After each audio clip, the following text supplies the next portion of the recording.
Lying is an accursed vice.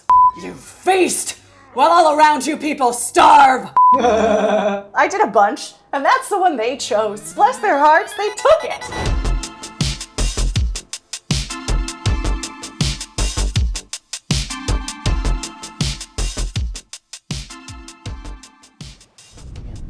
Okay. Just from that part or from the top? Do it from the top. Okay. So before I was doing AAA stuff in Los Angeles, the first things I was really doing properly was dying in every adventure game. Anna. A fan called me the Sean Bean of Watch and I games, and I was like, I'll take it. It's fading. Everything is just fading. I was doing all these different categories and messing around with theater, trying to explore and find out what kind of actor I wanted to be and what kind of discipline I wanted to do. I decided I needed to go where games are to find these jobs. I didn't know anywhere else to go, so I went to PAX East. I was at the hotel near PAX with my mom at breakfast, and she was pointed to the buffet and she was like, "That man has a speaker badge. You should go talk to him." And I was like, "That's the worst idea." I approached the person, I was like, "Hi, I'm sorry to interrupt, but I see you're wearing a speaker badge. What are you speaking about at the convention?" And it was Richard LaMarchand, co-lead game designer of the Uncharted series. And so I went home and watched all of Uncharted Drake's Fortune on YouTube.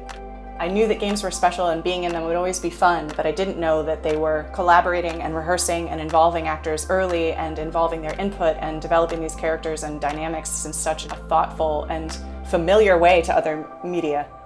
Down the shot, stack the shot. First one to make Jacob's ladder wins. Yeah, got it. Anna 1, Anna 2, and... Actors really aren't given a lot going into most game voice sessions. A lot of it is the fear around leaks. There are reasons for entrenched practices in games and games recording. I think the main thing is just education, having agents be aware of this stuff and talk to folks who haven't done games before. Developers maybe making a note of just refreshing for folks they haven't worked with before and explaining why. If you have that trust and that awareness in place, then we should be able to see things. We use art, we use assets, we use context, we use everything to shape these characters. For Honor, I had the pleasure of watching every single animation for every attack. Now, instead of me imagining everything, all I'm doing is reacting with my body to the experience of the character as I can see it with all of these other variables filled in. And that's the same for dialogue. If I'm acting without the other person, I'm acting for two. I'm like pregnant. I'm acting what I think they're gonna be saying and how they're gonna say it, and then I'm acting my response. Ask yourself simple, easy questions about your process. If you decide that characters and performance are at all meaningful to your game, ask yourself some questions about what would elevate your experience of working together. Uncle Clay. Was getting worried. You didn't report back. Radio died. And these guys pulled me out of a jam. Cavalry's here! I was brought in to play Lizzie Carmine in Gears 5. She started very tough, and she was always meant to be very tough, very durable and kind of intimidating and cool. And as I was recording her for the single player, she got a bit wilder. She kind of had more gusto. The writers took that and ran with it. And it took on this feedback loop feeling of affirmation as I was wild in these sessions, and they added to her wildness and made her funnier, and I was like, yes! And so it was this feeling like you're building off of each other and finding a truer, purer, more instinctive, more elevated version of this character that just takes on a life of its own. Meeting indies and realizing how passionate and creative they were, but how little they knew of actors and where to find them and how to work with them, and then learning about the AAA process as a sort of conventional process, led me to, as a player and as an actor, reflexively move to help be part of making everything better.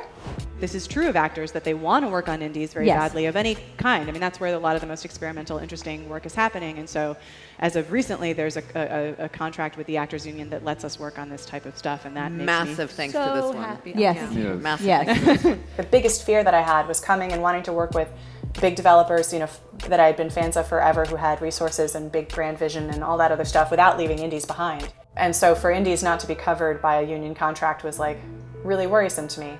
So when they suggested that they have a low-budget independent contract for games, which they did not have before, there was nothing for me to do but to say, I know developers, I know indie developers, and if we want this contract to be accepted and work for people and be usable, it has to be a conversation about how they work and what they need and how they monetize and all of that other stuff.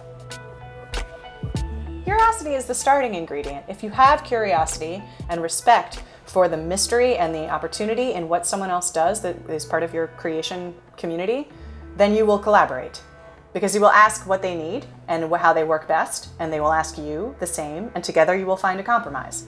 My mother and my grandmother both have kind of a history of labor activism and standing for what they believe is good and valuable. So maybe that's just like a genetic instinct.